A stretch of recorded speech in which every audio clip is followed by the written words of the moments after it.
Hey, welcome back to the read aloud of Scythe by Neil Shusterman.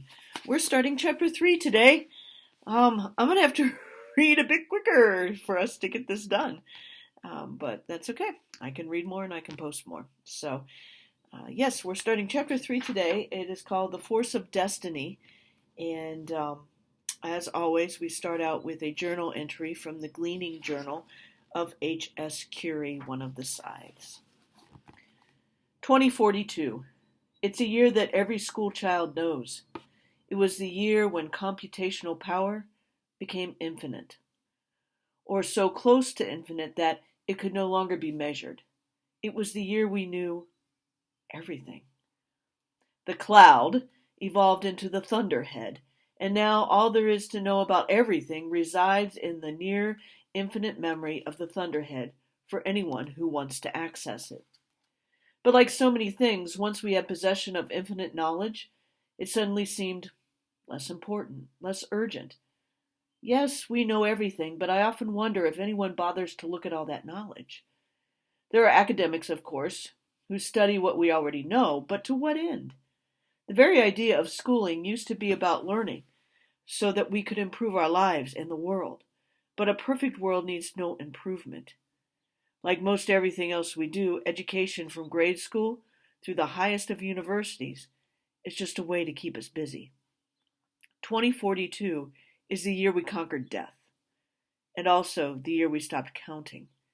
Sure, we still numbered years for a few more decades, but at the moment of immortality, passing time ceased to matter. I don't know exactly when things switched over to the Chinese calendar. Year of the dog, year of the goat, the dragon, and so on.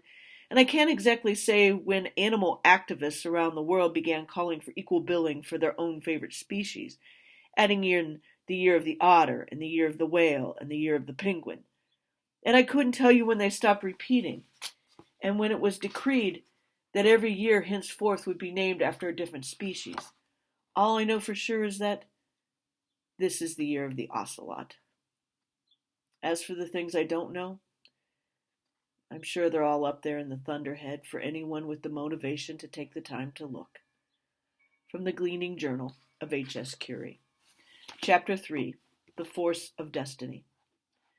The invitation came to Citra in early January. It arrived by post, which was the first indication that it was out of the ordinary. There were only 3 types of communication that arrived by post: packages, official business, or letters from the eccentric, the only type of people who still wrote letters. This appeared to be out of the third variety. "Well, open it," Ben said, more excited by the envelope than Citra was. It had been handwritten, making it even odder. True, handwriting was still offered as an elective, but aside from herself, she knew few people who had taken it. She tore the envelope open and pulled out a card that was the same eggshell color as the envelope, then read to herself before reading out loud. "The pleasure of your company is requested at the Grand Civic Opera, January 9th, 7 p.m. There was no signature, no return address. There was, however, a single ticket in the envelope. "The opera," said Ben. "Ooh." Citra couldn't agree more. "Could it be some sort of school event?" her mother asked. Citra shook her head. If it was, it would say so. She took the invitation and envelope from Citra to study it herself. "Well, whatever it is, it sounds pretty interesting." "It's probably some loser's way of asking me out on a date because he's too afraid to ask me to my face," said Citra. "Do you think you'll go?" her mother asked. "Mom, a boy who invites me to the opera is either joking or delusional." "Or he's trying to impress you."